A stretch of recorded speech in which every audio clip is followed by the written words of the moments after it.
Political parties in Zimbabwe are campaigning as election day draws nearer. Opposition parties are also expected to launch presidential candidate campaigns this weekend. One of the presidential candidates, Saviour Kasukuwere, has launched an appeal with the Supreme Court after the High Court nullified his candidature. We're now joined by Professor Ibbo Mandaza to unpack this issue.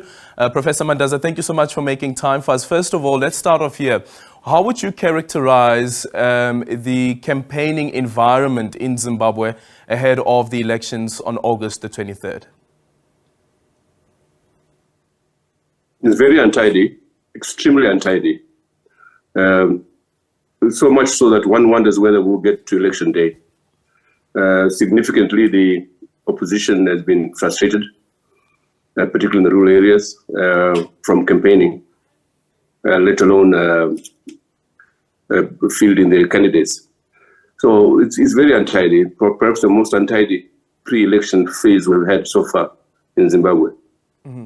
Why would you say that? What influences this level of untidiness? Is it just from the police's side, the barring the opposition from campaigning in certain areas based on, I guess, the reliance of the MOPA Act?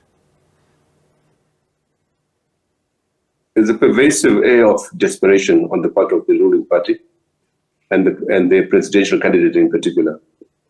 The amount of preparations being done from the ruling party side and using the state resources has been quite astounding. For example, the so-called FAS, a wing of the intelligence, which has been setting up structures across the country, regimenting voters, and indeed setting up almost a parallel structure to ZEC. Yeah. And then the other part is around the presidential candidate, Saviour Kasukuwere. We heard now that the court has ruled and now that has also told the Zimbabwean Electoral Commission that his name must be removed from the presidential candidate list. What do you make of that finding by the court? Well, I don't want to comment too much about the court, but I'm aware now that the Kasukuwere's camp lawyers have lodged an appeal to the Supreme Court, which means, to all intents and purposes, he remains on the ballot paper, if and when it's printed. Yeah. And the possibilities of a prospect of success from your take, Professor? I know that I'm trying to push you here on this one. And also, of course, the elections are around the corner. It's on the 23rd of August. And yet there is this ruling. Also, ZANU-PF's one of ZANU-PF's members who went to court to challenge this matter was arguing that Saviour was outside of the country, at least for the past 18 months, and therefore is disqualified. Well, to state the least on the matter, to the extent that ZEC received his nomination and further gazetted his name among the other 10 candidates, in my view and the view of public opinion is that ZEC would have done all the due diligence necessary under the Electoral Act, and that the court action is either superfluous and or politically motivated. And if that is correct, then the Supreme Court would do the obvious.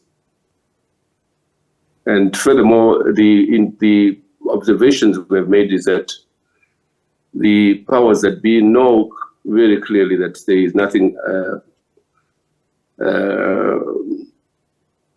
untoward in the manner in which the presidential candidates were nominated and gazetted.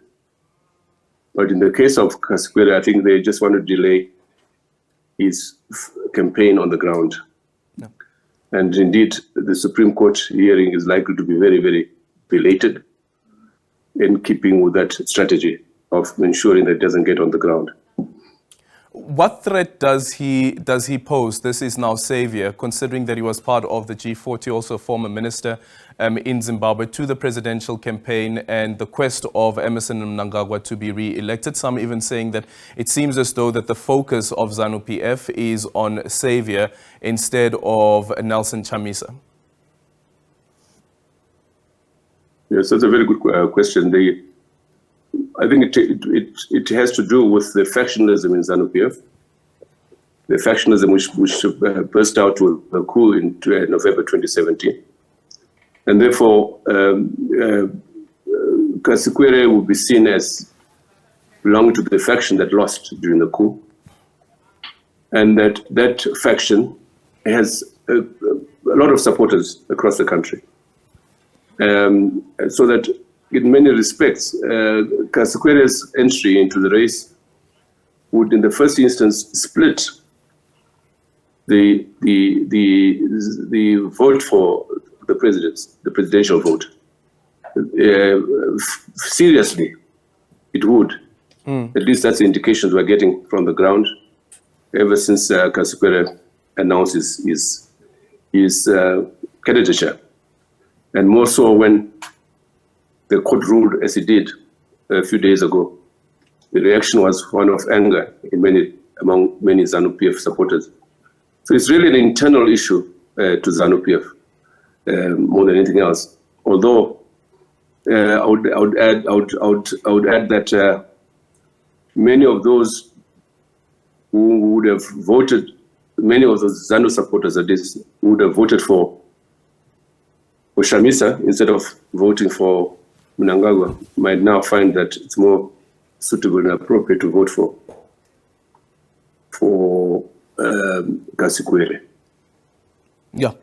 And a final one, Professor, is that, of course, the credibility of the elections also depends on the pre-election season and the campaigning that happens pre-election, and then what happens after the election as well, and whether the elections will be declared free and fair.